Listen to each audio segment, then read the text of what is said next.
A Agricultura BR desta quinta-feira traz em destaque uma entrevista com a analista de mercados da FC Stone, que comenta o que acontece em relação à China, Estados Unidos e o efeito sobre a soja no Brasil.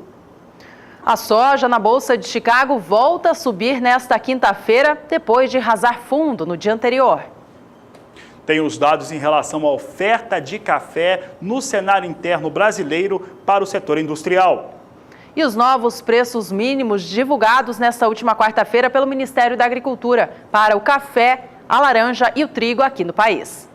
Tem o mercado físico, o mercado futuro, previsão do tempo e muito mais. Começa agora o Agricultura BR.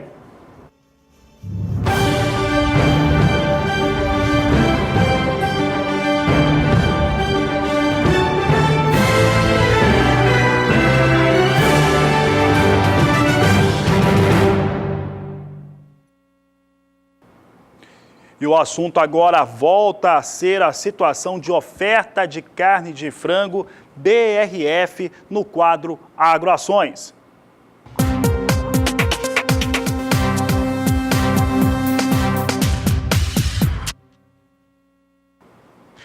E a BRF vai dar férias coletivas a mais 3.500 funcionários.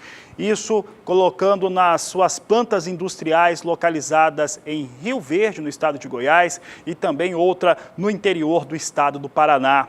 Com essa situação, a BRF vai alcançar 7.000 funcionários paralisados nas suas plantas por conta do fator de suspensão de exportação de carne de frangos para a União Europeia, um fator determinante que tem afetado as exportações brasileiras de uma maneira bastante intensa e também tem afetado a oferta de carnes no mercado interno brasileiro. Como dizíamos no início dessa semana, é uma situação na qual tem até o efeito sobre os preços da carne bovina que tem recuado. Vamos saber então como é que tem esse cenário, como é que vem esse cenário da BRF, férias coletivas em unidades que industrializam frangos. Veja só, a novidade é essa que está no seu lado esquerdo do seu vídeo. Em Rio Verde de Goiás, 2.300 funcionários em férias coletivas. Começa no dia 14 de maio, essas férias.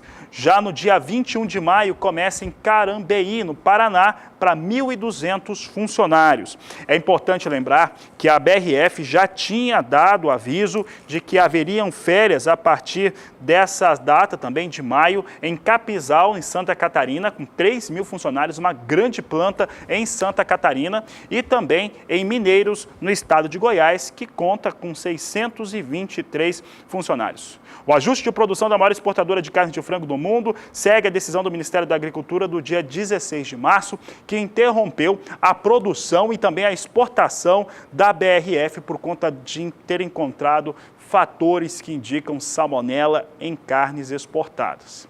Veja só, vamos acompanhar agora, já que este é o quadro Agroações, vamos saber agora como é que fica a situação das ações da BRF no acumulado dos últimos 30 dias. Esse é o principal fator quando falamos de mercado. Veja aqui comigo como é que vem a BRF aqui no acumulado dos últimos 30 dias. 5 de março, R$ 24,75 era o valor da ação. Temos também, no último dia 12 de março, R$ 26,92 pelo valor da ação.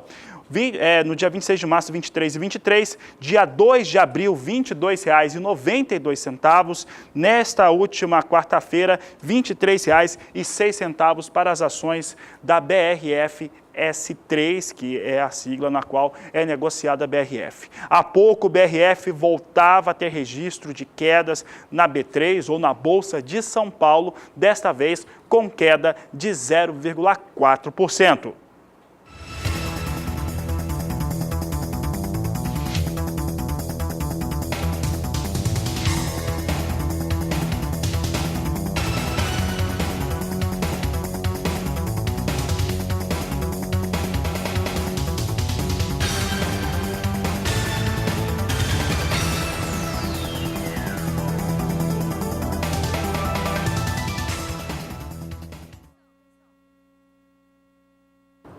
E o Agricultura BR destaca agora a grande movimentação que houve em Brasília nesta última quarta-feira, 4 de abril, que reuniu cerca de 10 mil produtores rurais de todo o país. A gente já coloca imagens na tela para você de casa que não esteve nessa movimentação acompanhar como foi o dia de ontem. Bom, os produtores estiveram reunidos, portanto, na capital federal para protestar contra o Fundo Rural e principalmente contra a cobrança retroativa do fundo durante o período em que ele foi considerado inconstitucional entre os anos de 2011 a 2017. É importante lembrar que esse passivo, ele alcança 280 bilhões de reais. É claro que ele não está só sobre o segmento de produção, mas em todos os segmentos que compõem as cadeias produtivas dos complexos agroindustriais do sistema de agronegócio brasileiro. Mesmo assim, é considerável impagável. E é por conta disso que o movimento, chamado de Abril Verde e Amarelo, Fundo Rural não, securitização sim, reuniu representantes de todos os estados da federação. Eu quero agradecer principalmente aqui alguns companheiros, amigos pessoais que mandaram, esses vídeos aí foram mandados durante a edição da Agricultura BR de ontem, tanto o Felipe e o Fernando Reis, família sendo representada lá também. Juliana, agradeço o pessoal que estava lá presente, mas também o Orivaldo, ele que é pecuarista, ele é cliente do canal do Boi também, nos enviou aqui durante todo o dia mensagens a respeito do que estava acontecendo por lá, e também o João, produtor rural aqui no interior de Mato Grosso do Sul, que participou durante todo o dia. Isso tem muito a ver com os vetos que foram colocados sobre algumas decisões do presidente Michel Temer, é o que nós vamos acompanhar agora na reportagem. A Federação da Agricultura do Rio Grande do Sul tem acompanhado de perto o assunto Fundo Rural. Uma comissão da Farsul esteve nesta terça-feira em Brasília durante a votação do Congresso que derrubou os vetos do presidente Michel Temer à lei que institui o Programa de Regularização Tributária Rural. Veja o que diz o assessor jurídico da Farsul, Luiz Fernando Cavalheiro Pires. A Federação da Agricultura do Rio Grande do Sul esteve presente, acompanhando a votação da derrubada dos vetos, principalmente em relação ao Fundo Rural, pauta tão importante para nós produtores, já que esse passivo que foi criado, que nós não reconhecemos, que é um passivo gerado pelo Judiciário, precisava sim de um trabalho para amenizar os seus efeitos, e foi isso que o Congresso Nacional fez, e mais uma vez ontem deu a resposta aos produtores, derrubando os vetos do presidente Temer. Era fundamental a derrubada desses vetos, principalmente fazendo justiça na questão da isenção da comercialização entre produtores rurais, né? É fundamental esse ponto. Sabemos que era injusto, porque aí sim seria uma bitributação, porque era uma incidência sem fim de tributação sobre o mesmo produto. Além disso, a redução de 100% das multas. Era fundamental, como eu coloquei, esse passivo não é o produtor que é o culpado, e sim o judiciário, portanto não há motivos para ter juros, honorários e muito menos multas em relação a isso, bem como a redução de 0,8%, né, para o produtor rural pessoa jurídica, assim como já havia sido feito para o produtor rural pessoa física. Portanto, nós trabalhamos sim pela derrubada dos vetos e saímos daqui muito contentes com o trabalho que os parlamentares do Congresso Nacional assim o fizeram. Bom, a gente acompanhou aí a repercussão desse movimento que aconteceu na última terça-feira, quando o Congresso Nacional derrubou os vetos do presidente Michel Temer ao Fundo Rural. Aí na quarta teve toda essa mobilização, então isso foi a opinião então dos envolvidos com o setor lá no estado gaúcho. E nesta quarta-feira, quem esteve acompanhando a movimentação na capital federal foi Odacil Canepa. Ele conversou com alguns representantes das entidades que estavam por lá e a gente vai acompanhar agora nesta reportagem. A chuva dificultou um pouco, mas no começo da tarde desta quarta-feira já eram mais de 5 mil produtores rurais que caminharam por 10 quilômetros pelo eixo monumental até os gramados do Congresso. Por conta de outros protestos que acompanharam o julgamento do habeas corpus da defesa do ex-presidente Lula no Supremo Tribunal Federal, o movimento dos ruralistas foi isolado de um lado da esplanada. Mas os produtores queriam mesmo era reclamar contra o Fundo Rural. Nós viemos com um grupo independente de produtores que estão sofrendo no Mato Grosso do Sul, sem nenhuma representação dentro do governo.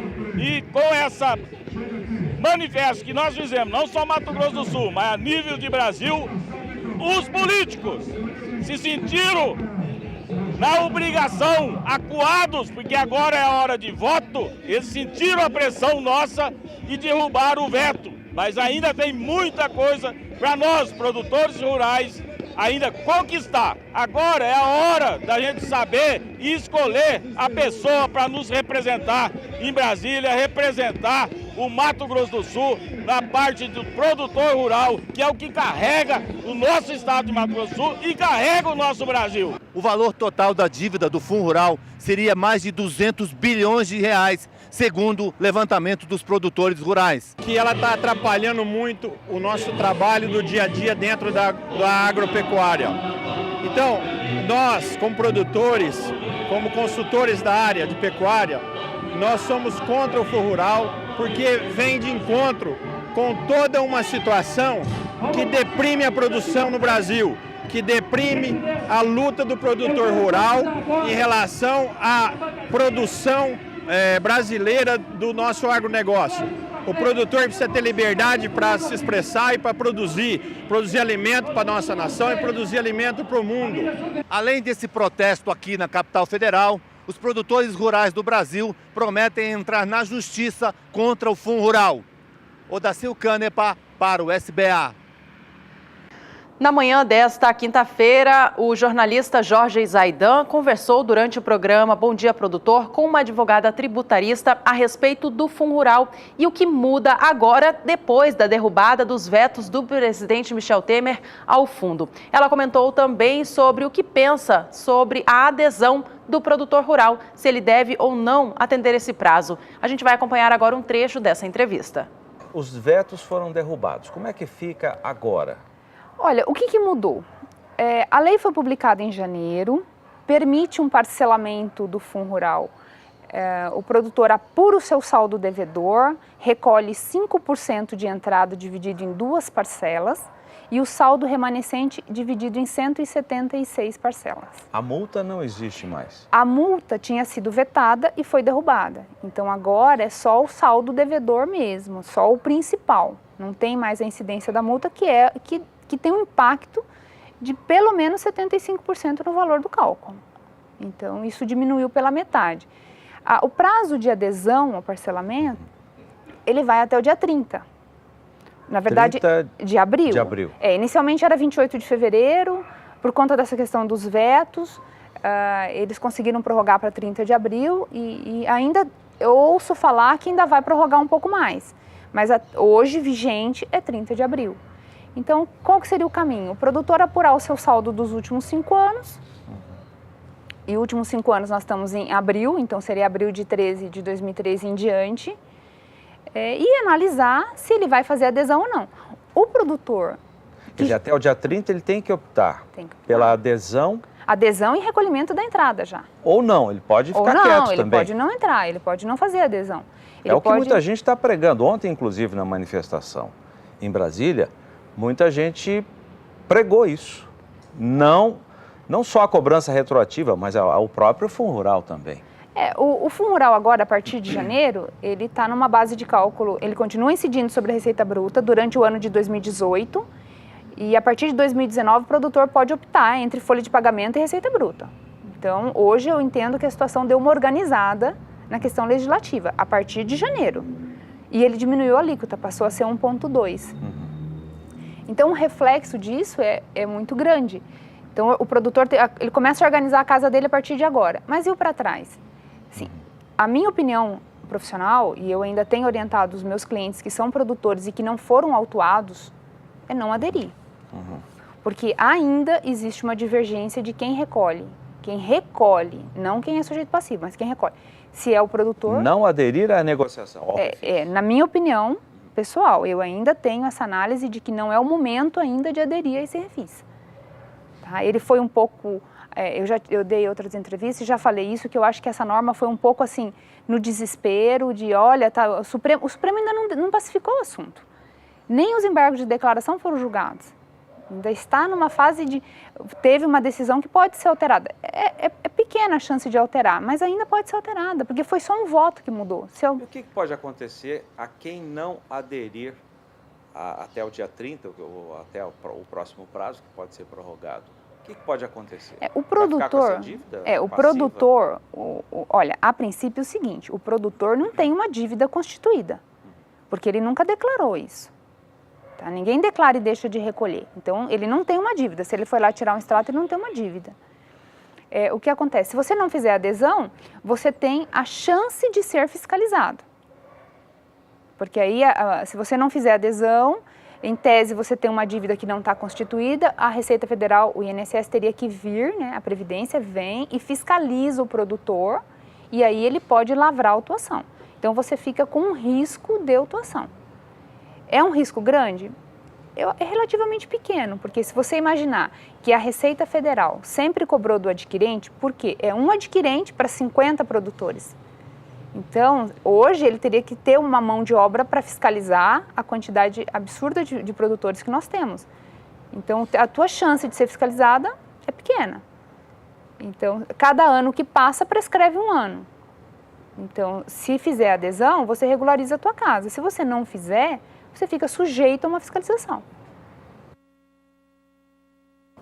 Bom, e você viu aí a participação com o nosso colega, meu amigo Jorge Zaidan, hoje mais cedo no Bom Dia Produtor, da advogada Joselaine Zatorre. Ela está dizendo o seguinte, fazer o resumo da situação mais importante que ela acabou de descrever. Para aqueles produtores rurais, proprietários de terras que ainda não foram autuados, para eles usarem o prazo máximo, tá? Que vai encerrar no dia 30 de abril. Essa foi a grande mensagem que ela passou a respeito do Fundo Rural. O debate sobre esse assunto não acaba, inclusive, Juliana, amanhã, nesta sexta-feira, durante todo o dia, mas principalmente nas edições do Agricultura BR 2 e 3, meio-dia e depois às 17 horas, teremos o Fórum Rural Brasileiro, que, entre outros assuntos, vai falar sobre esse tema. Exatamente. Bom, e o fórum acontece dentro da programação da Expo Grande, uma grande feira do agronegócio que é realizada em Campo Grande, capital de Mato Grosso do Sul. Neste ano, a Expo Grande chega à sua edição de número 80, uma edição muito especial, e o Canal do Boi estará transmitindo ao longo destes próximos dias, da próxima semana, tudo o referente ao setor do agro do Brasil. E o Agricultura BR agora vai trazer em destaque a Expo Grande, Fabiano. Exatamente, vamos para lá porque nós temos lá o presidente, está esperando, o Luiz Orcílio também, todo mundo com a Kaile Rodrigues, que desde cedo está trazendo as informações. Kaile, boa tarde, seja bem-vindo ao Agricultura BR. Oi, Fabiano, boa tarde, Juliana. É isso mesmo, desde cedo a gente já está aqui, é claro, levando informações para os produtores que acompanham o SBA. Como você disse, eu estou aqui com o presidente da Agrisul, né, o Jonathan Barbosa, e a gente já começa esse bate-papo sabendo das novidades deste ano. Boa tarde, Jonathan. Boa tarde a todos vocês do canal do Boi e de todo o SBA. Eu quero aqui dizer que hoje é dia de festa. Nós começaremos a exposição mais falada no Brasil, a Expo Grande 80 anos, que está pronta e só faltava o Canal do Boi. Diversas novidades este ano, né? A gente tem dia de campo, tem cavalgada, tem leilões aí, tudo informações importantes para o produtor. Muitas informações. Nós teremos aqui hoje às 19h30 a abertura solene com presença das autoridades, ministros, governador, prefeito, senadores, a nossa bancada federal, estadual, muita gente e muito mesmo a gratidão que eu tenho para com vocês do SBA. Aí o Zaidan sabe disso, quanto eu sou grato. O Cláudio Godoy, meu particular amigo, tem aqui o meu abraço, a minha gratidão, o melhor, muito obrigado. E essa feira como que representa, Jonathan? É uma feira importante, né? Ela já está completando agora 80 anos, né? Uma feira já consagrada no estado do Mato Grosso do Sul. Não resta dúvida. 80 anos de feira sem falhar um ano, com muita paz e tranquilidade. Nunca houve aqui dentro um óbito, nunca houve uma confusão. E olha, nós teremos um recorde de animais, nós teremos aí o estande, o pátio está totalmente lotado. Nós teremos ainda a fazendinha para as crianças. Teremos uma excelente bateria de shows, como ninguém no Brasil poderia ter. Os melhores do momento estarão aqui. Nós teremos parque de diversões, teremos campeonatos de gado, animais bovinos, equinos, pequenos animais como ovinos, todos eles estarão na pista, estarão disputando, estarão concorrendo a essa participação. Ok, então, muito obrigada, Jonathan, pelas suas informações. Fabiano, o presidente está meio corrido aqui, já vou liberar ele para ele continuar aí fazendo os últimos ajustes, né, dessa Expo Grande. Eu agradeço muito, senhor, viu? Muito obrigado. Senhor é Deus, viu? Eu sou apenas o Jonathan Barbosa, amigo desse povão da minha querida Campo Grande. Joia, muito obrigada. E vou chamar já para cá, olha só, já está aguardando aqui, Fabiano, o Luiz Orcílio, que é pesquisador da Embrapa Gado de Corte. Ele vai dar informações sobre o fórum que acontece amanhã, né? É o Fórum Rural Brasileiro, que tem o apoio, é claro, do SBA e conta com diversas autoridades importantes. Tem até a participação da senadora da República, Ana Amélia, pesquisador. Sem dúvida. Boa tarde a todo o canal, boa tarde a todos. O fórum vai ser um evento muito importante para a nossa classe, para o setor, até para o destaque da Expo Grande. Vai ter a senadora Ana Amélia falando sobre a Frente Parlamentar de Agricultura no Congresso, falando sobre a importância do agronegócio. Vai ter o consultor Chico Graziano, uma pessoa extremamente preparada para falar sobre riscos e oportunidades do agronegócio.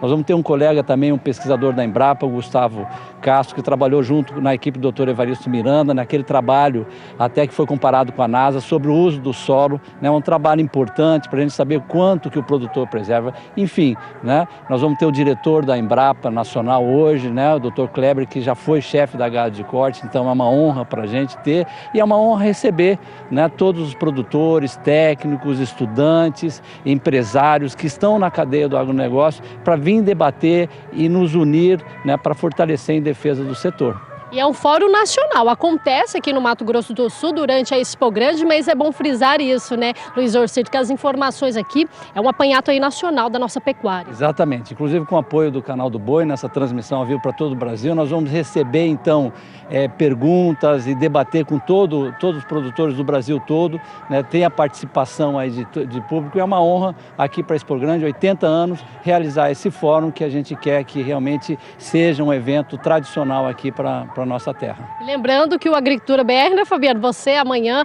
com a Juliana Comparim estarão aqui, né, participando dessa mesa redonda. Terá perguntas aí que vão auxiliar nossos telespectadores? Sem dúvida, tem bastante expectativa e nós já estamos assim com algumas perguntas que a comissão vem fazendo, focadas no debate, nos palestrantes, nos temas dos palestrantes, né? Então vai ser muito interativo o processo e contando aí com o Fabiano, a expertise aí do canal e de todos vocês jornalistas, eu acho que o evento vai ser muito produtivo. Isso é bom, né, Luiz Orcílio? Como você estava comentando, o setor pecuário ele precisa, já é forte, né, mas precisa se fortalecer ainda mais para a gente aí conquistar ainda mais espaço.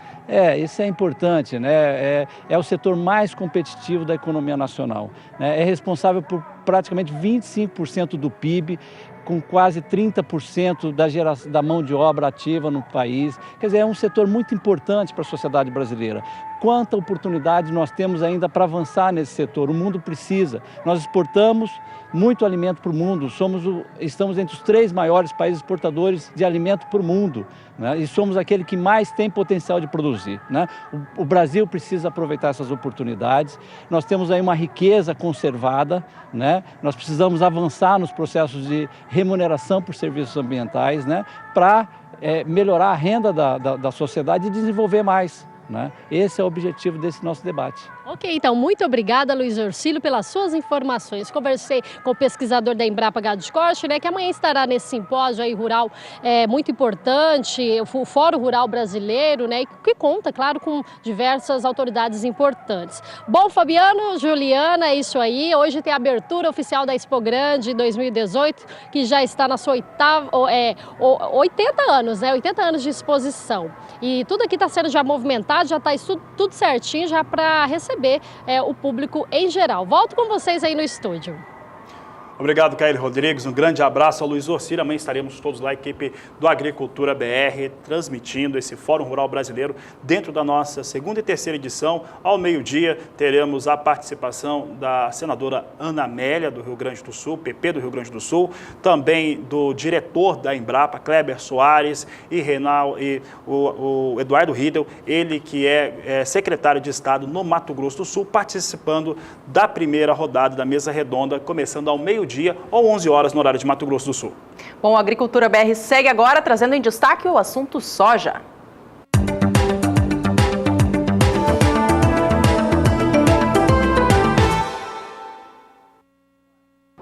Campo Grande, capital de Mato Grosso do Sul, vai contar com a maior fábrica de proteína de soja da América do Sul. Esse anúncio foi feito há poucos dias pelo governador do estado, Reinaldo Azambuja. Sobre este assunto, Fabiano Reis conversou com Jaime Verruc, ele que é secretário de Meio Ambiente e Desenvolvimento Econômico do estado. Acompanhe a entrevista.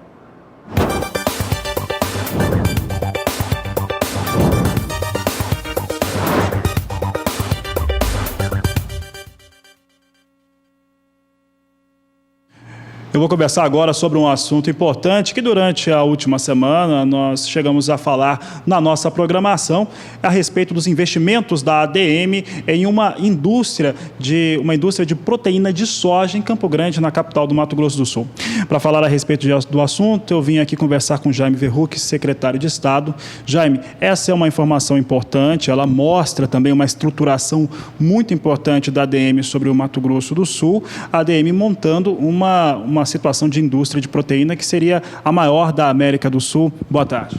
Boa tarde. Bom, o Mato Grosso do Sul sempre, o que nós buscamos aí na nossa estratégia de industrialização e produção é que a gente consiga cada vez avançar na cadeia produtiva. E esse é um avanço na cadeia produtiva da soja. A ADM já era uma empresa que atuava no Mato Grosso do Sul com esmagamento de soja. Então ela fazia o óleo farelo de soja, o óleo degomado e o óleo refinado. Então a ADM já atuava inclusive numa aquisição de uma planta que foi já há muito tempo de outros grupos aqui do estado de Mato Grosso do Sul. E há 3 anos atrás, a ADM estrategicamente resolveu construir uma planta de proteína texturizada de soja. Esse produto ele é uma matéria-prima que ele é utilizado praticamente por toda a indústria de alimentos.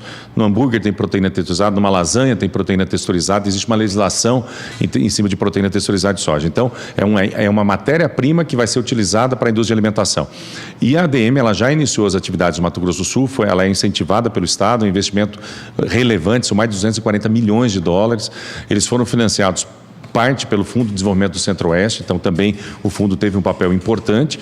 E o governo do estado também fez um investimento de mais de 11 bilhões em infraestrutura no núcleo industrial, que era um núcleo industrial de mais de 40 anos, que para receber esse empreendimento da ADM era necessário que a gente fizesse uma melhoria de infraestrutura. Então, a ADM ela já iniciou esse processamento, é a maior empresa de proteína texturizada hoje da América do Sul, é o maior investimento da ADM neste momento no mundo em uma planta industrial, e nós pretendemos aí estar em capacidade plena já a partir de julho. Então, a inauguração efetiva da ADM, ela ocorre agora no mês de julho, mas ela já está em operação. E para isso, inclusive, nós tivemos que atrair operadores logísticos, como a DHL, para fazer a operação e distribuição de toda essa proteína texturizada de soja. Então, o Mato Grosso do Sul ganha na agregação de valor à sua matéria-prima da soja, que esse ano, por sinal, nós devemos ter aí uma safra recorde. Jaime, falando em geração de posse de trabalhos, esse segmento da cadeia produtiva, quanto que a ADM mexe nesse mercado em geração de empregos diretos e indiretos na localidade? Bom, isso é importante. Normalmente a ADM tem uma série de armazéns no estado, tem a sua indústria hoje já em funcionamento, e essa nova indústria, isso é importante destacar, normalmente a gente tem uma expectativa muito grande de novos empregos. Então a ADM hoje tem mais de 300 empregos no Mato Grosso do Sul, nessa nova planta ela gera em torno de 70 novos empregos. Gerou 200 durante a construção, mas agora em torno de 70 novos empregos. Por quê? Esse processo é de altíssima tecnologia. Veja, eu falei de investimento de 240 milhões de dólares para gerar 70 empregos. Então, o processo de extração de proteína texturizada de soja é um processo de alta tecnologia e de alto valor agregado. Então, ele gera pouco emprego, mas um emprego altamente qualificado para Mato Grosso do Sul, além do todo o encadamento dos empregos diretos que são gerados, movimentação logística, com a DHL que veio para cá, que gerou mais 50 empregos, e nós pretendemos, obviamente, no futuro, atrair ainda mais a indústria que vai fazer o uso dessa proteína texturizada de soja. Acho que o nosso próximo passo é exatamente buscar empresas agora que têm como matéria-prima a proteína texturizada de soja.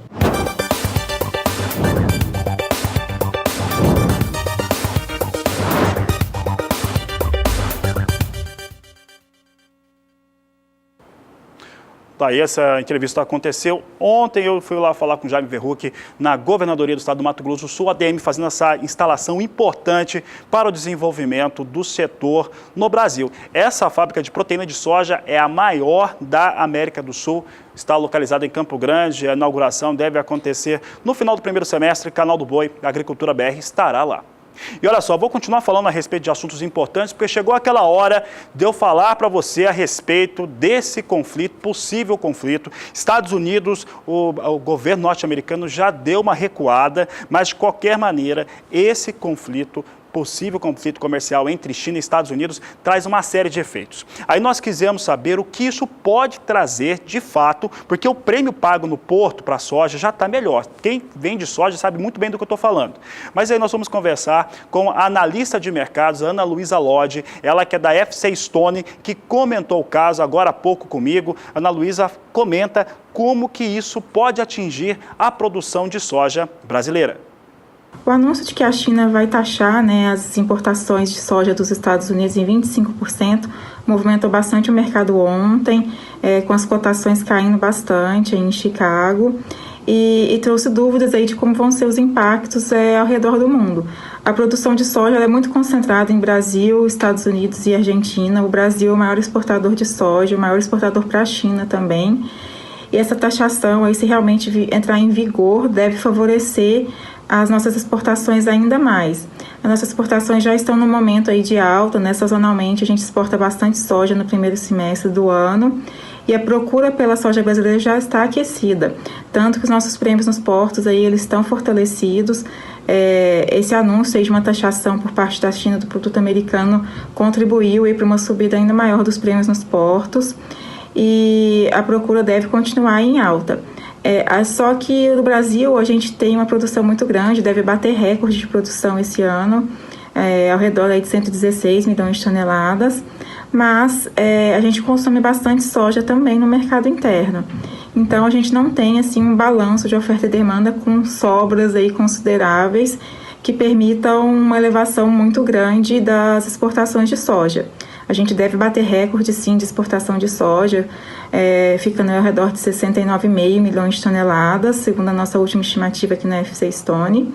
Mas, em relação ao ano passado, é um crescimento pequeno. E o Agricultura BR segue falando de soja. Já já a gente confere como opera a Bolsa de Chicago nesta quinta-feira, frente a todos esses acontecimentos recentes entre Estados Unidos e China. Aqui no Brasil, a colheita da safra da oleaginosa já está praticamente finalizada em boa parte dos maiores estados produtores. No Rio Grande do Sul, ela acontece de maneira um pouco mais tardia por conta de um calendário diferente para o estado. Por lá, a colheita está em cerca de 20%, de acordo com a Emater Gaúcha. Agora, o estado promove nesta próxima sexta-feira a abertura oficial da colheita da safra do grão. É o que a gente acompanha agora com a Annelise Nicolodi.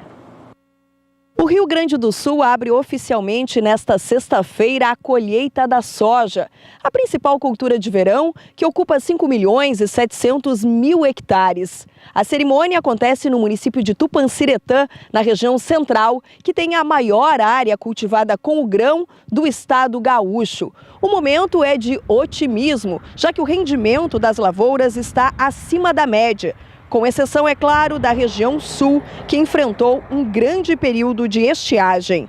Até agora, segundo a Emater, o Rio Grande do Sul colheu cerca de 25% da área. O que tem atrapalhado os produtores na retirada dos grãos da lavoura é o tempo. Nas últimas semanas, tem registro de chuva em praticamente todos os dias. Os volumes são pequenos, mas têm dificultado a entrada das máquinas no campo e podem acabar prejudicando a qualidade do grão. O ato simbólico está marcado para as 9h30 da manhã desta sexta-feira, com a presença do governador do estado, José Ivo Sartori. Annelise Nicolodi, para o SBA. Tá aí vários desdobramentos. Há pouco, a analista de mercados de soja da FC Stone conversava conosco, Ana Luísa Lodge. Obrigado pela sua participação. Ela está, inclusive, acompanhando o programa neste momento, a analista da FC Stone. Vamos saber agora como é que vem soja em Chicago, que depois daquela despencada de ontem, não era novidade hoje haver uma recuperação. É uma situação extremamente normal para o mercado. Trazemos aqui soja em Chicago, olha, com recuperação, vão recuperando de cerca de 11, 12 pontos, é o que nós estamos acompanhando acompanhando na Agricultura BR, está aqui, mercado ao vivo, soja em Chicago, posição de maio a $10, 27 cents mais 6 o bushel, está ganhando 12 pontos, como eu disse. Julho, $10, 38 cents mais 4 o bushel. Agosto, $10, 40 cents mais 2 por bushel. Setembro, $10, 28 cents mais 4 por bushel, quase 10 pontos de recuperação hoje. Ontem, no fechamento do mercado, terceira edição da Agricultura BR, eu destacava 35 pontos, né, de queda em relação à soja nesta última quarta-feira. Então, situação de recuo. A questão é, como a Ana Luísa tinha destacado há pouco, preço no porto, prêmio pago no porto melhor para o produtor brasileiro, ainda mais com o dólar que deu uma fortalecida, até por conta de toda a movimentação que aconteceu ontem, Juliana. Bom, a gente acompanha agora o dólar comercial, que é um outro fator que mexe com o preço da soja aqui no Brasil. O dólar vem operando com queda neste momento de 0,47%, vindo negociado a R$ 3,32 mais 5. Vale a gente lembrar que nesta última quarta-feira a moeda chegou a operar com forte alta, mais de 3,36, aí acabou fechando o dia um pouco mais abaixo disso e nesta quinta-feira volta a operar em movimento baixista. E o Agricultura BR vai agora para um rápido intervalo comercial. Ainda hoje a gente fala sobre os novos preços mínimos estabelecidos pelo Ministério da Agricultura para as culturas do café, laranja e trigo aqui no país. Já que nós vamos para o intervalo, você tem aquele tempo, aproveita para mandar a sua mensagem, pergunta, foto, vídeo aqui para o Agricultura BR. O nosso número do WhatsApp é o 67996562266. Não sai daí, voltamos já. Agricultura BR de volta para destacar agora o milho no Brasil e o preço negociado no cenário físico nacional. Está em patamar elevado e há consultoras que acreditam que este preço deve continuar neste patamar mais alto até o fim da colheita. Em São Paulo, o jornalista Walter Puga Júnior conversou com Lígia Pimentel, que falou a respeito deste assunto.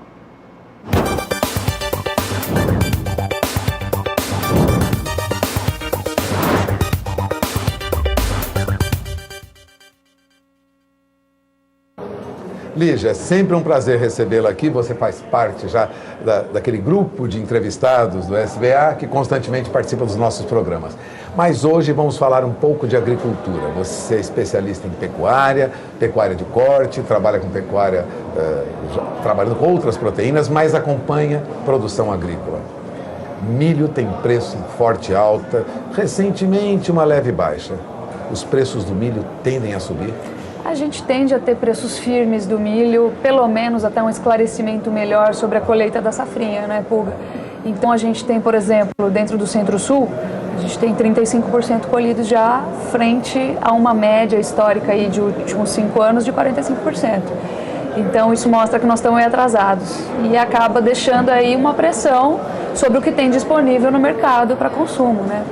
Então, a gente tem um mercado pressionado que não tende a mudar muito fortemente aí no curto prazo, não. O que a gente tem, por exemplo, vem muita gente perguntar sobre a expectativa de o milho voltar para os patamares do começo de fevereiro, que foi uma forte alta aí do começo de fevereiro para cá. E a gente não tem tantas esperanças disso voltar para aqueles patamares por enquanto, não, né? Mas se a gente conseguir fazer um avanço dessa colheita mais ágil aí nas próximas semanas, a gente pode reverter um pouquinho esse cenário, não de maneira muito forte. Então nós temos um cenário esse ano de milho um pouco mais pressionado. Temos uma boa demanda para vir por aí. Como eu te falei, a gente está meio atrasadinho na colheita, acaba criando uma pressão. Então a gente tem um cenário um pouquinho mais complicado para esse ano, para quem precisa do cereal para fazer aí sua produção. Para trabalhar com proteína animal, soja, milho são fundamentais, ajudam, lógico, esse trabalho e pesam muito no custo. Custo de produção, segundo o CPEA, tem vindo em alta. Essa alta para o custo de produção em geral, inclusive suplementação mineral, tende a continuar esse ano?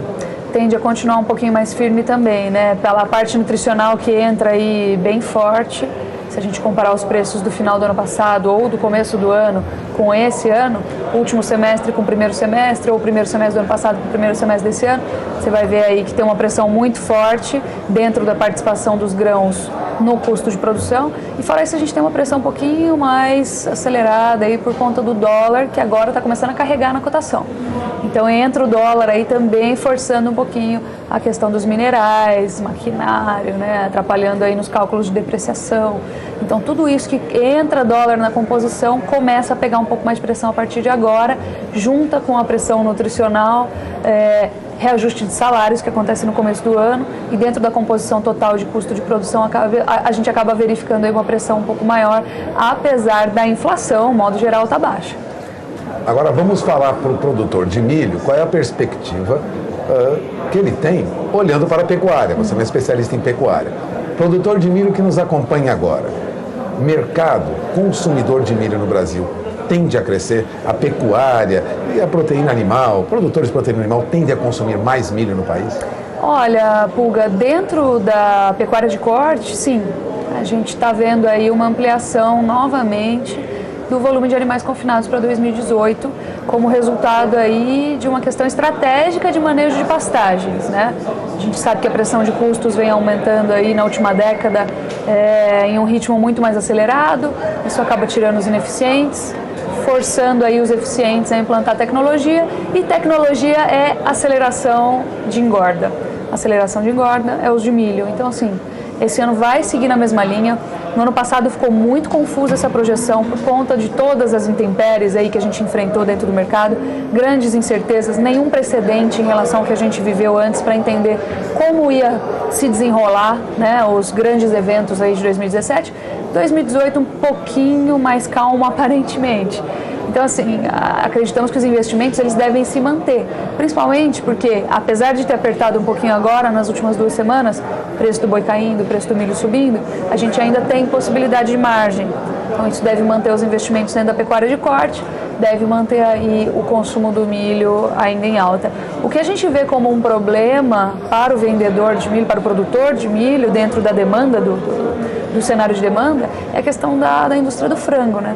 O reajuste para baixo da produção de frango como resposta a preços piores, ele diminui a demanda. E o frango a gente sabe que vem tirando uma fatia grande da produção de milho internamente. Então, isso que a gente tem em relação ao problema para escoar a carne de frango para o mercado internacional, que eu imagino que deva se reverter aí relativamente rápido, porque a gente tira como base do que aconteceu com a carne de bovina no ano passado, deve trazer seus efeitos aí nos próximos meses enquanto isso não acontece. E se não acontecer, se tivermos maiores complicações, fica mais difícil ainda escoar essa produção dentro da produção de milho dentro da de frango, né? Então nós temos aí uma complicação a mais dentro do cenário de consumo de milho aí interno focado na indústria de frango. Bom, você acaba de ouvir Lígia Pimentel. Lígia Pimentel é especialista, né? Muito conhecida no mercado de pecuária. Portanto, acompanha a produção agrícola que se destina, né, a quem trabalha com pecuária. Cuidado, produtor, de olho na informação. A Lígia já deu umas dicas. Daqui para frente, de olho no que vai ocorrer, porque pode ocorrer uma pressão sobre o mercado de milho. Passamos o recado? Passamos o recado, é isso aí. Agradeço a sua presença aqui, Lígia. Obrigada. Voltamos ao programa. Tá aí a Lígia Pimentel, um grande abraço. A Lígia conversando com o Pulga.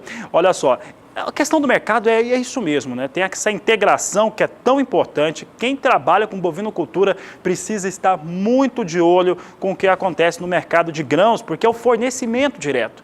E é por isso que a Agricultura BR traz esses destaques para os telespectadores, seja agricultor, seja pecuarista, produtores rurais no geral, sempre acompanhando e participando aqui da nossa programação. E se o assunto é milho, vamos saber agora como é que está o clima para o desenvolvimento desta segunda safra com a Juliana Rezende. O desenvolvimento do milho safrinha vem sendo beneficiado na maior parte do país. As condições hídricas seguem bastante elevadas, especialmente na região centro-oeste, norte e nordeste, e agora até na região sul a umidade aumentou ao longo dos últimos dias. Para os próximos dias, tem previsão de chuva mais uma vez concentrada no centro e no norte do país. Uma frente fria segue avançando próximo à costa do Espírito Santo e ajuda a organizar um corredor de umidade que acaba atravessando o Brasil. Entre Minas Gerais, Goiás e Mato Grosso, as instabilidades seguem fortes e com volume de água que pode até alcançar 50 milímetros. Nas áreas mais ao norte do país, chuva bastante volumosa por conta de instabilidades tropicais que seguem mantendo as pancadas mais fortes. Agora a situação é bem diferente nas áreas mais ao sul. Tempo firme, uma massa de ar mais seco avança entre as regiões sul, interior do estado de São Paulo e até o Mato Grosso do Sul e mantém os próximos dias ensolarados nas áreas mais claras do mapa. Durante a segunda semana tem previsão de chuva agora em grande parte do país. país.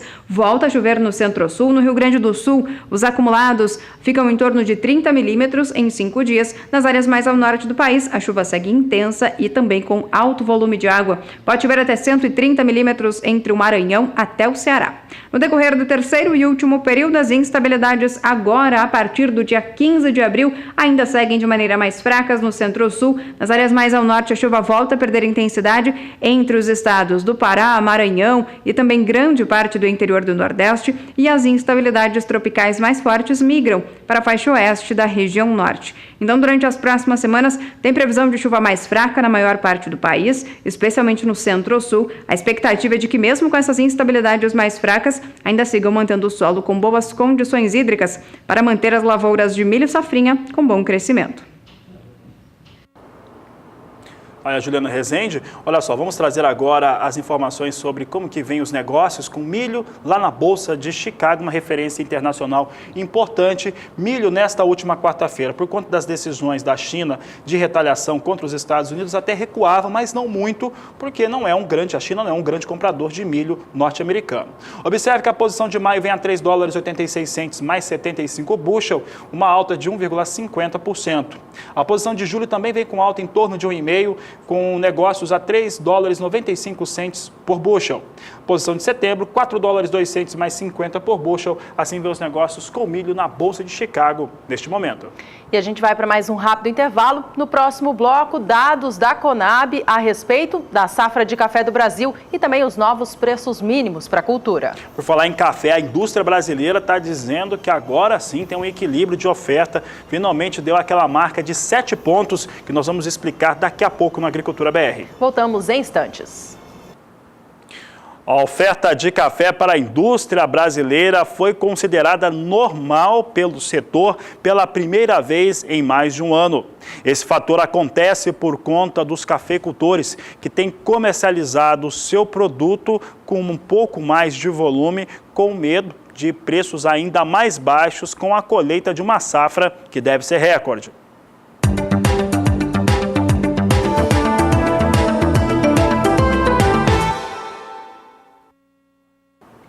Essa oferta é a maior mesmo, de acordo com o setor da indústria, com seus representantes, que estão vendo uma situação mais normalizada, de acordo com eles, uma situação que já não ocorria há mais de 12 meses no país. O principal fundamento é uma disposição maior de mercado no café nacional por conta da estimativa de uma safra recorde, o que levaria os preços ainda mais para baixo. Pelos dados mais recentes da Conab, o Brasil pode colher mais de 58 milhões de sacas de 60 quilos de café no ano de 2018. Esse volume elevado é estimado por conta do ano de bienalidade positiva para a variedade arábica e também devido à recuperação dos cafezais da variedade Conilon. Em meio a essa perspectiva e também a safra global que apresenta recuperação, na Colômbia, apresenta que a Colômbia, que é produtor de arábica, para recuperação também no Vietnã, produtor de Conilon ou Robusta, as perspectivas são menores. No caso do arábica, principalmente, há recuo tanto para o valor do café negociado no Brasil pelo índice CPEA e também, ou principalmente, para o café negociado no mercado futuro de Nova York, que cai mais de 7% no acumulado do mês. Vamos saber como é que vem essa situação do café. Nós temos aqui café arábica negociado em 2018. Nós temos um destaque aqui bem importante que mostra que a saca do arábica, a principal variedade produzida, já cedeu 5,4% no acumulado do ano.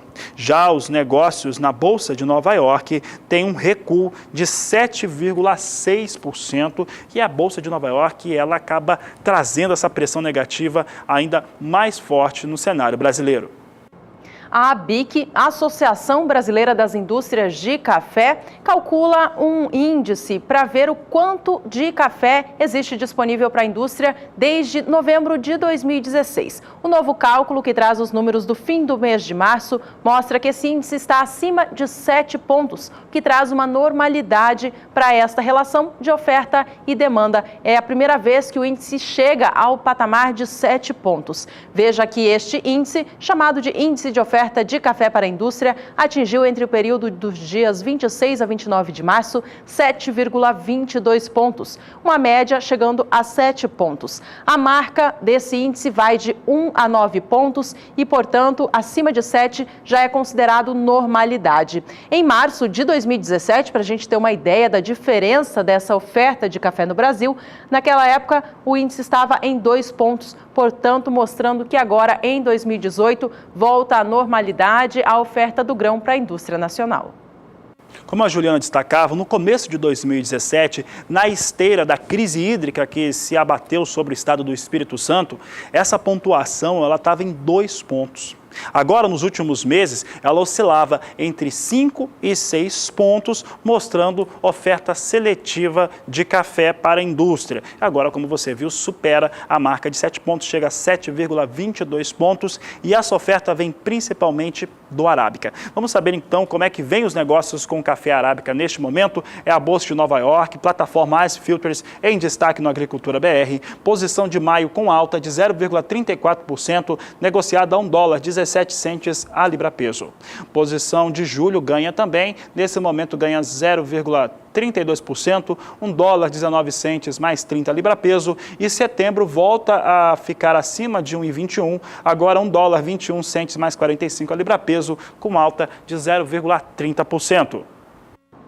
E o Ministério da Agricultura publicou no Diário Oficial da União, nesta última quarta-feira, 4 de abril, os novos preços mínimos para algumas culturas agrícolas, entre elas a do café. O preço mínimo do café Arábica tipo 6 sofreu uma variação para cima em 2,46%. Vamos saber o que muda então. O preço mínimo estipulado então pelo governo para a saca de 60 quilos do Arábica tipo 6 sai de um valor de R$ 333,03 por saca, valor este vigente para a safra 2017-18 para R$ 341,21 a saca para a nova temporada 2018-2019.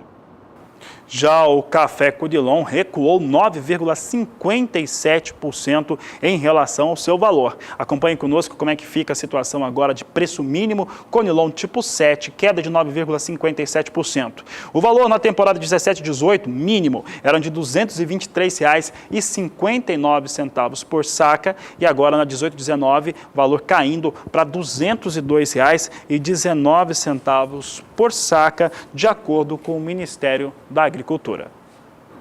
Bom, vamos acompanhar agora como que opera o mercado de café Arábica no cenário físico nacional. Esta última quarta-feira foi de baixa para o valor da saca no estado de São Paulo. É o que apurou o CPEA. O valor da saca caiu para R$ 425,57, registrando uma baixa, portanto, depois do dia de recuperação registrado no dia 3, na terça-feira desta semana. O mês de abril recém começou, mas já registra baixa acumulada na comparação com o fechamento do mês passado, a queda de 0,38%.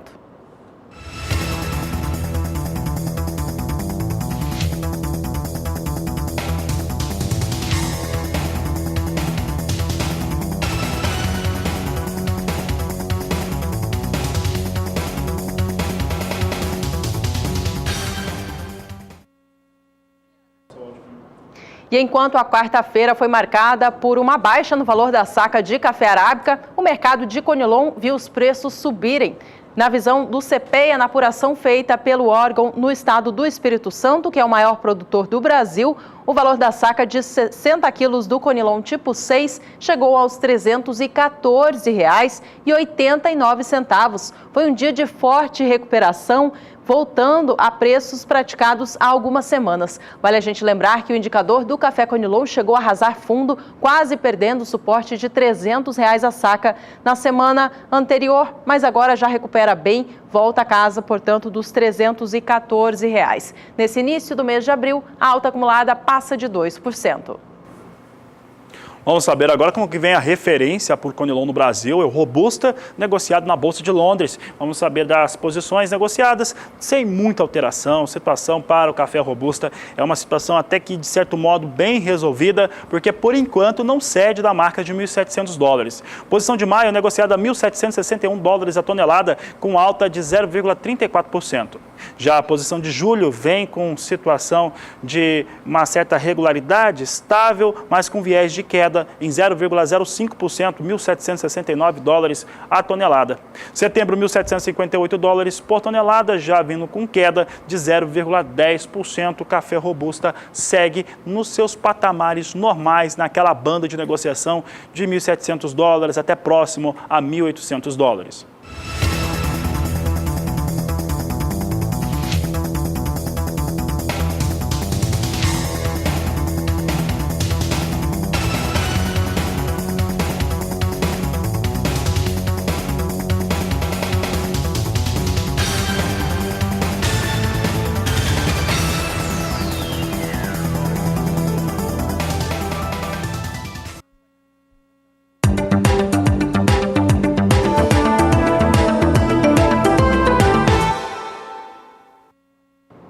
Entre os produtos que estão na lista daqueles que sofreram reajuste no preço mínimo pelo Ministério da Agricultura nesta última quarta-feira está a laranja. A caixa de 40 quilos e 800 gramas de laranja in natura sofreu variação no seu preço mínimo em todo o território nacional. A alta foi significativa, de 7,49%, é o que a gente acompanha agora nesta tela. Os valores para o preço mínimo da caixa de laranja na temporada 2017-2018 eram de R$ 12,28. Para a nova temporada 2018-2019, o Ministério da Agricultura reajustou para R$ 13,20 a caixa. Este valor vale para todo o Brasil no período de vigência de julho de 2018 até junho de 2019. Vamos acompanhar os preços, então, do mercado real que acontece no Brasil para a laranja. A gente começa trazendo a laranja indústria em primeiro lugar, que é aquela que o produtor negocia diretamente com o setor industrial. O CPEA apura os valores e mostrou para a gente que nesta última quarta-feira, dia 4 de abril, o valor da caixa sofreu leve alta, chegando aos R$ 31,51. Na verdade, aqui nós temos em primeiro lugar o indicador da laranja pera in natura. Laranja indústria a gente já fala em seguida. Laranja pera in natura, portanto, mostrando uma elevação neste último dia. O mês ainda tem algum recuo em relação ao fechamento do mês de março, mas segue em patamar elevado. Agora sim, preço da laranja indústria, aquela que o produtor negocia diretamente, então, com as indústrias processadoras da fruta. O valor da caixa está em R$ 16,58, acima do fechamento do mês de março, quando encerrava o mês, no dia 29, a R$ 16,29 a caixa. A alta no acumulado é de 1,78%. Vamos saber agora como é que vem os negócios com suco de laranja lá na Bolsa de Nova York, plataforma Ice Filters, saber como é que tem essas posições negociadas. Observe que tem queda nesta quinta-feira e a posição de maio recua 0,93%, é negociada a $1,37 mais 55 a libra peso neste momento. Julho negocia a $1,38 mais 15 por libra peso.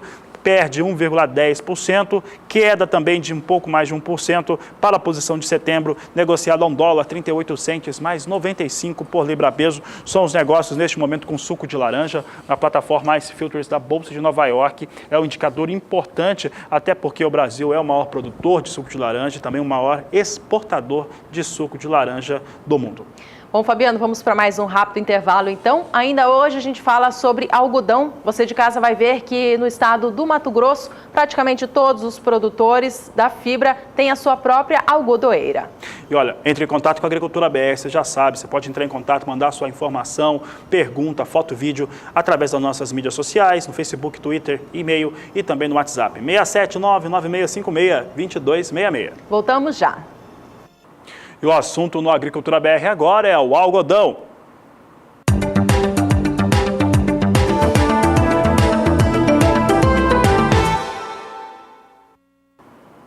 Vamos começar falando a respeito de como que os cotonicultores do estado do Mato Grosso têm atuado, porque por lá todos eles têm a sua algodoeira. Em pouco mais de 2 décadas, o algodão produzido no Mato Grosso conquistou o mercado mundial e ajudou o Brasil a trocar a posição de importador pela de exportador da pluma. Essa situação se deve a um conjunto de fatores que começa com os cuidados dos produtores e suas equipes no campo e passa pelas algodoeiras, a primeira etapa de um processo de beneficiamento cujos resultados serão conferidos pelos consumidores em peças de vestuários, cama, mesa e outros produtos confeccionados a partir da fibra. Grande parte dos produtores de algodão mato-grossense tem a sua própria algodoeira na fazenda ou inicia o beneficiamento de sua produção em algodoeiras mantidas por cooperativas. E todos buscam investir em novas tecnologias para tornar mais eficiente essa etapa. Hoje o Mato Grosso tem uma capacidade instalada para o beneficiamento de aproximadamente 1,5 milhão de toneladas de algodão em pluma por meio de 152 usinas, segundo a Abrapa, Associação Brasileira dos Produtores de Algodão. Em 2003, a AMPA iniciou a utilização de etiquetas com código de barras para identificar os fardos de algodão produzidos pelas algodoeiras. Iniciativa estendida a outros estados produtores pela Abrapa no ano seguinte. Dessa forma, um único código acompanha cada fardo de algodão até o desmanche pela indústria têxtil, assegurando a rastreabilidade do setor algodoeiro e a confiabilidade da cadeia. Na hipótese de ocorrer algum problema ou dúvida quanto à qualidade do produto, fica fácil identificar a origem do fardo, possibilitando a adoção imediata de medidas corretivas para preservar a qualidade do produto e a satisfação do cliente. Neste endereço eletrônico que aparece no seu vídeo, ampa.com.br, é possível ter acesso aos contatos de e-mail e telefone das algodoeiras instaladas no Mato Grosso. Valdir Pacheco, para o SBA, Sistema Brasileiro do Agronegócio.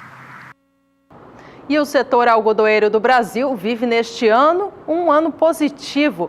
Os preços pagos pela fibra estão em patamares bastante altos, sem contar com o clima que está favorável e as exportações que têm expectativa de ter 14% de alta neste ano. O momento, então, é muito favorável a esse setor algodoeiro que comemora cada vitória. Os preços pagos pela fibra continuam em movimento de alta. Veja o quanto subiu em apenas alguns dias. Saiu de R$ 3,01 a libra-peso no fim do mês de março, no dia 28, e começa agora o mês de abril, registrando novos ganhos. Nesta última quarta, dia 4 do mês, cotação fechou em R$ 3,04, de acordo com a apuração do CPEA no estado de São Paulo. Essa alta no início do mês já corresponde a 0,32%. Vamos saber como é que vem agora os negócios com algodão no cenário internacional. O algodão é negociado na Bolsa de Nova York. Nesse momento, nós temos os negócios para a posição de maio a 82 centes por libra-peso, uma alta forte hoje, com alta de 3,39% neste momento. Posição de julho também ganha, vem com negócios a 81 centes, com 81 centes por libra-peso, agora mudando um pouco os negócios aqui, mas com uma alta forte também, 2,73% de alta.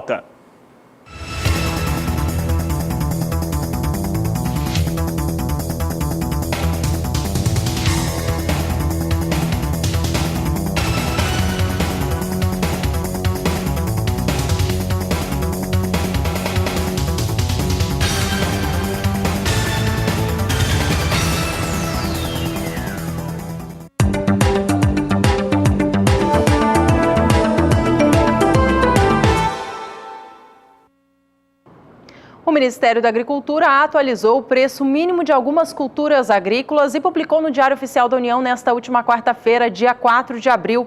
Entre os produtos desta lista está o trigo. O preço mínimo do cereal sofreu reajuste para baixo em todas as regiões produtoras do país. O Agricultura BR mostra para você agora os valores na região sul, que é a principal produtora, e o que mudou de uma safra para outra. Veja que em relação ao trigo tipo pão, o valor mínimo sai de R$ 37,26 para R$ 36,17, queda de 2,93%.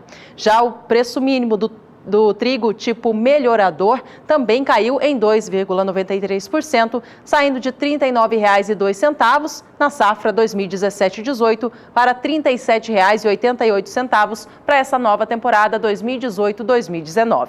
A queda de 2,93% também aconteceu de maneira proporcional para os estados produtores da região centro-oeste e sudeste do país e também para a Bahia. O preço da semente de trigo também caiu de R$ 1,48 para R$ 1,44 no valor mínimo. Acompanhe conosco como é que ficou esse cenário. Você teve aqui 2017 e 2018 com o valor de R$ 1,48 por quilo e aí ele recua 2,93% para a temporada 18-19 para R$ 1,44 o quilo, de acordo com o Ministério da Agricultura, Pecuária e Abastecimento. Vamos agora acompanhar como estão os preços no mercado físico nacional. A apuração do CPEA e o estado em vigor é o estado do Rio Grande do Sul. A gente acompanha em primeiro lugar, melhor dizendo, faço uma correção aqui, é o estado do Paraná, onde é negociado o trigo tipo pão ou melhorador. A apuração do CPEA mostra que o valor do cereal vem subindo por lá nestes últimos dias e a alta é expressiva. O preço da tonelada fechou nesta última quarta, dia 4, a R$ 750,58. Já começa o mês de abril registrando forte ganho superior a 2%. Agora sim, a gente muda a tela para trazer em destaque o estado do Rio Grande do Sul, outro grande produtor do cereal. O valor, nesta última quarta-feira, também subiu, chegando aos R$ 666,19. No estado gaúcho, o preço do trigo vem sim subindo, mas em um sobe e desce que tem a tendência positiva. Ainda assim, o acumulado do mês de abril, que apenas começou, já registra ganhos de 0,84%. Vamos saber como é que vem os negócios com trigo neste momento, então. Agricultura BR trazendo as informações para o cereal nos Estados Unidos. Posição de maio ganha 2,13%, negociada a $4,65 o bushel. Julho com alta de 1,95%, agora 1,90, com negócios a $4,82 por bushel. E setembro, $4,98 o bushel, alta de 1,78%.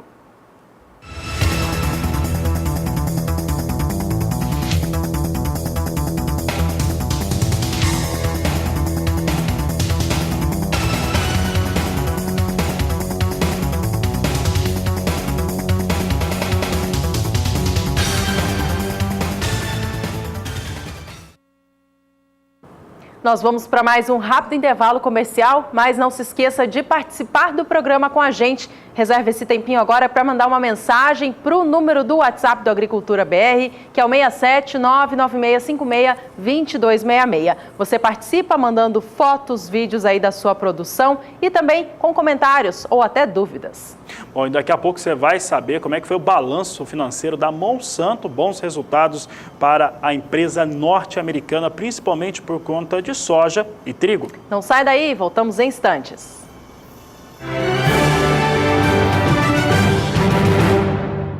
Estamos de volta. A Agricultura BR abre espaço agora para você que está acompanhando a programação do Canal do Boi ficar por dentro do programa Pecuária BR, que começa às 18 horas pelo horário de Brasília. Bom, e para saber dos destaques da edição desta quinta-feira, a Carla Lauton já está aqui com a gente, jornalista do programa. Oi, Carla, tudo bem com você? Oi, Gil, tudo bom? Hoje no Pecuária BR a gente vai continuar falando sobre a Expo Grande, que a Expo Grande tem um lançamento hoje também da Casa do Produtor de Leite. E a Casa do Produtor de Leite, ela foi realizada, idealizada juntamente com produtores leiteiros para que eles possam se reunir ali e debater o que é melhor para o setor leiteiro, Ju. E também no Pecuária BR de hoje, a gente vai dar os preços das cotações atualizadas do boi gordo e também do milho, da soja e tudo que o produtor precisa saber para melhor fazer o seu trabalho no campo. Bom, recado dado, então, convite feito e falando especialmente da Expo Grande, né, que começa na noite desta quinta-feira em Campo Grande, Mato Grosso do Sul, grande feira agropecuária do estado. Obrigada, Carla. Obrigada, Bom trabalho.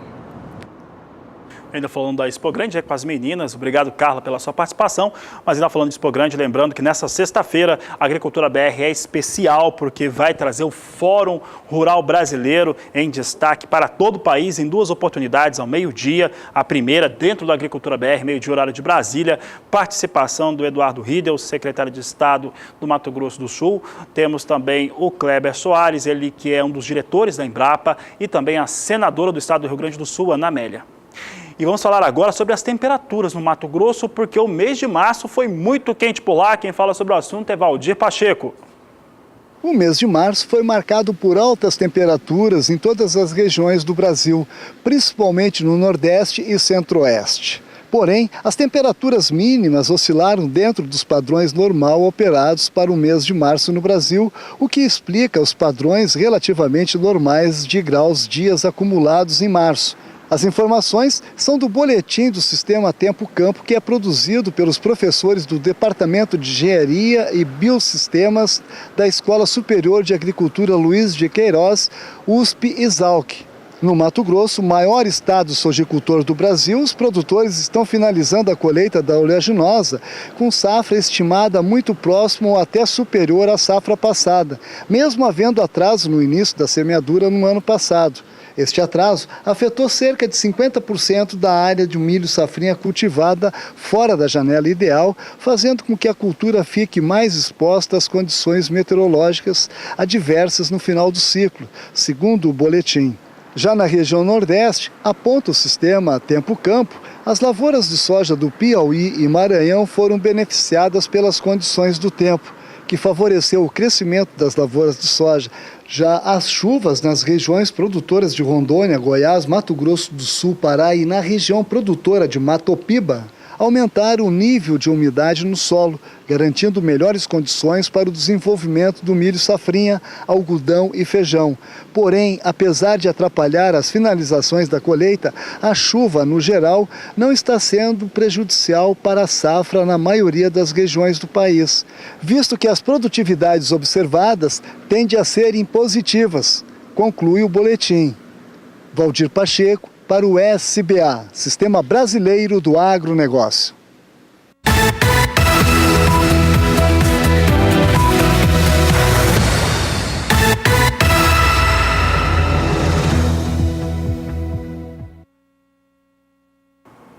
O assunto agora é preço e preço da saca de soja, trazendo em destaque alguns estados do Matopiba, essa fronteira agrícola tão importante para o país. Movimento dos últimos 15 dias com alta. Vamos começar aqui pelo estado da Bahia, que tem alta de 4,49% em 15 dias. No dia 20 de março eram R$ 66,75, valor que era o mesmo identificado no dia 26. Já no dia 28 do mês passado chegava a R$ 68,75 e encerrou o último mês a R$ 69,75. Valor de referência agora para 4 de abril continua em R$ 69,75, portanto, registrando essa alta. No estado do Maranhão, o preço da saca da soja subiu mais de 6% nessas últimas 2 semanas. Veja a movimentação por lá. No dia 20 de março, a cotação estava em R$ 65,25 na média estadual. No dia 26 do mês, chegava aos R$ 65,75 e no dia 28 aos R$ 66,75. No dia 30 de março, mês chegando ao fim, com o valor da saca já na casa dos R$ 67,00. Na data, encerrava o dia a R$ 67,75. E neste início do mês de abril, novas altas estão sendo registradas para o estado maranhense. Nesta última quarta-feira, dia 4 de abril, o valor do dia fechou em R$ 69,25 a saca.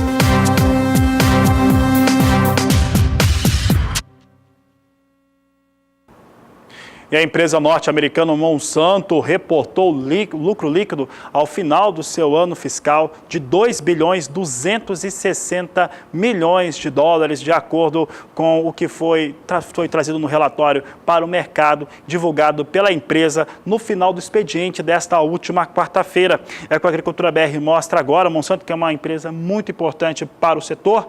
Nós trazemos aqui o que aconteceu para o primeiro trimestre da Monsanto, que contou com 1 bilhão 460 milhões de dólares para o lucro líquido, contra um 2017 com 1 bilhão 730 milhões de dólares, de acordo com o que saiu com os dados divulgados pela empresa. No acumulado do ano, principalmente considerando o final de ano fiscal, aí tem um lucro líquido de 2 bilhões 260 milhões de dólares.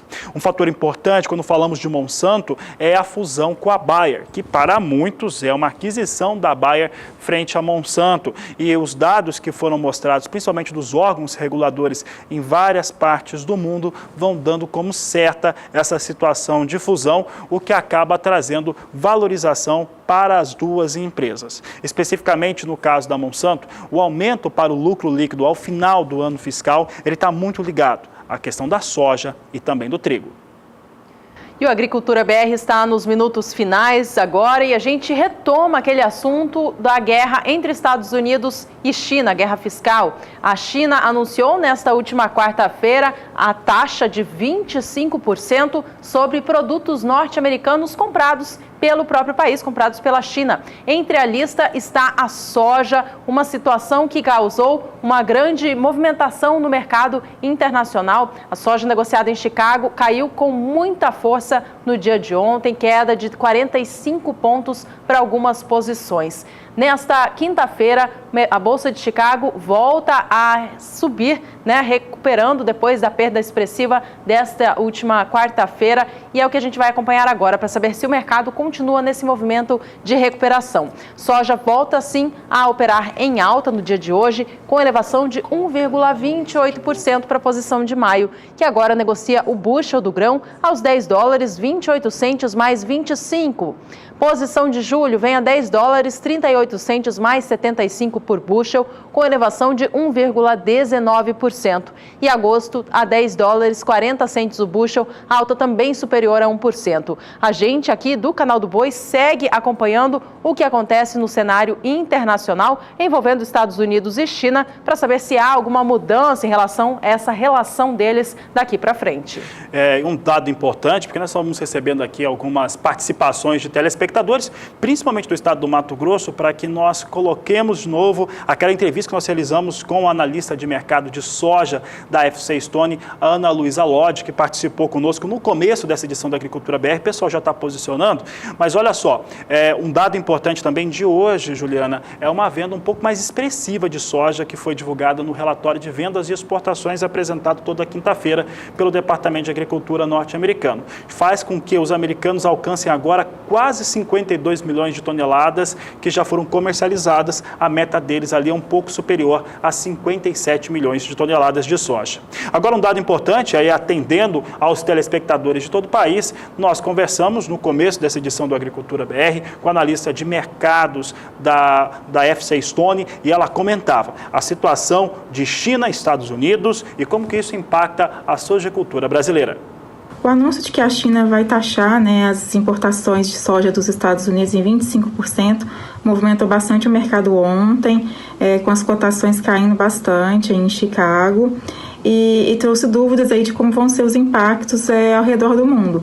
A produção de soja é muito concentrada em Brasil, Estados Unidos e Argentina. O Brasil é o maior exportador de soja, o maior exportador para a China também. E essa taxação, aí, se realmente entrar em vigor, deve favorecer as nossas exportações ainda mais. As nossas exportações já estão no momento aí de alta, sazonalmente a gente exporta bastante soja no primeiro semestre do ano e a procura pela soja brasileira já está aquecida, tanto que os nossos prêmios nos portos aí, eles estão fortalecidos. Esse anúncio aí de uma taxação por parte da China do produto americano contribuiu para uma subida ainda maior dos prêmios nos portos e a procura deve continuar em alta. Só que no Brasil a gente tem uma produção muito grande, deve bater recorde de produção esse ano, ao redor aí de 116 milhões de toneladas. mas a gente consome bastante soja também no mercado interno. Então, a gente não tem assim, um balanço de oferta e demanda com sobras aí consideráveis que permitam uma elevação muito grande das exportações de soja. A gente deve bater recorde, sim, de exportação de soja, ficando ao redor de 69,5 milhões de toneladas, segundo a nossa última estimativa aqui na FC Stone. Mas, em relação ao ano passado, é um crescimento pequeno. Rapidamente, vamos acompanhar o dólar comercial operando no Brasil nesta quinta-feira, que agora vem em tendência negativa, caindo 0,32%, negociado a R$ 3,33. Bom, esta foi a última informação desta edição. A gente se despede de você, agradecendo pela companhia. Até a próxima. Este é o Agricultura BR. A inteligência e a transparência do agronegócio sempre com você. A todos uma ótima tarde e até mais.